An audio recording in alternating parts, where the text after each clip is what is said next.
How are you, Raiders family? It's Bourkeys here, and welcome to my post-match review against the Rabbitohs, round 11, Saturday night.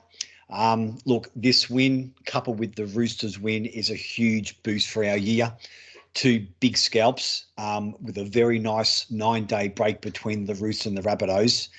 It really sets up the back end of our year beautifully, with only two sides in the top 8 to face in the next 9 rounds. So if we just maintain the intensity, consistency we've had the last 2 weeks, we're going to be in a really good position, and most definitely could well have a top 4 space by the end of the round 20 game before the semis. That's what our number one option is, to get that home final in that first week of the semis. Makes things a lot easier. But look, let's dive into the top 10.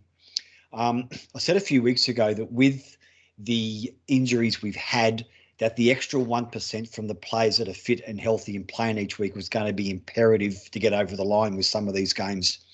That bore fruit on Saturday night, without a doubt. I think every player lifted the way they were playing, realising the injuries we had, but also looking at the troops we've got coming, which I'll cover later on.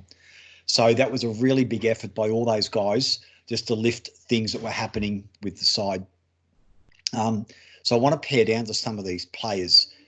Dynamis Louis at number 2. Now, he's been off and on the last couple of years, particularly with his handling errors and mistakes at crucial times.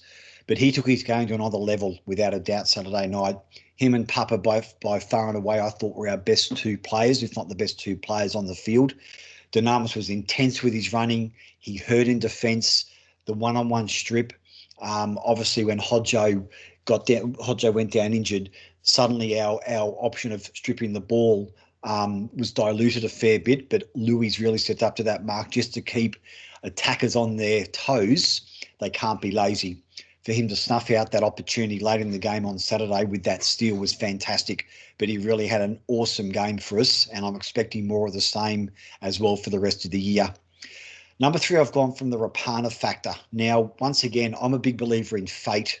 Being able to get Jordan back this time of the year after COVID curtailed his rugby union option over in Japan, it's been huge for us. Like the versatility the last couple of weeks, he's played wing, he's played centre, he's played fullback, and now he'll probably stay fullback, obviously, for the next couple of weeks while Shans is injured. So it's just awesome to have a guy that's versatile like that, fit, big body, to come back in and fill those voids.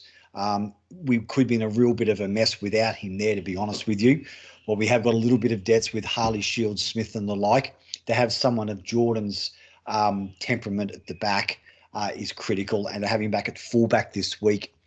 We don't lose a lot with Jordan at fullback. I'll cover that in my top 10 preview on Saturday, but it's been an awesome factor having him back there. Sammy Velame at number 4, second game in. What I like about Sammy and what I've noticed the 2 games he has played, I like it when markers, I like it when wingers take the ball up first, hit up, they don't go back into the markers. I think that sometimes can be a soft option. I like wingers to be looking out wide, looking for the edges to move the markers across. Sammy does that really well. He's got to be 6'1". I'm thinking maybe 6'2". He'd be pushing 95, 100 kilos. So he's a big body guy.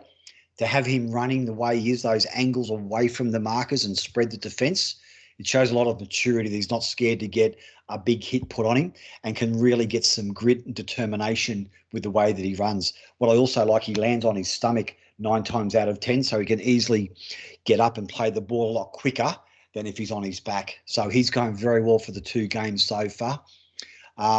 Also, the big thing, number 5, I've gone attack without defence. You could really see shades of 2019 where we were able to really attack without defence. We're going in numbers, hitting with our shoulder in groups of 2 or 3, really driving Souths back. You can actually win games if you attack with your defence, and that was really on notice on Saturday night. I've gone for number 6, the deft touch of Croker. Against the Roosters, Jared missed a couple of simple tackles, but his consistency and his calmness on the weekend was fantastic. His pick up on the run for that try was sublime, and his backhanded flick out to Elliott.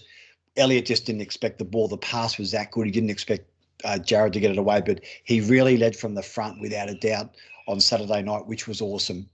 Number 7, I've gone for the Hudson Young footwork. 35, 38 tackles, running edges, but he just can't get a hit on the guy. And that's really imperative to give us that momentum through that middle third to get us on the front foot where we can play the ball and get someone out of dummy half for another quick run or scamper. So Hudson Young's really getting some good game time now, expecting some interchange with John Bateman coming or moving forward, which will just keep him nice and fresh. Jack White and Zeros at number 8. He made 3 on Saturday night, which were fairly important. He made 2 or 3 against the Roosters the previous week. Just some of these things we just got to get out of his game just to lift him to that next level. We just can't afford Jack to be making kick out on the full, dropping the ball and the like. 2 or 3 a game from someone like him is 2 or 3 too many. The trenches. This is where we can really now start to excel. We've been in this grit and grind now for a long time, a year and a half. We've really built our fortress on getting in the trenches, winning the grind and winning that battle backwards and forwards, and not becoming impatient.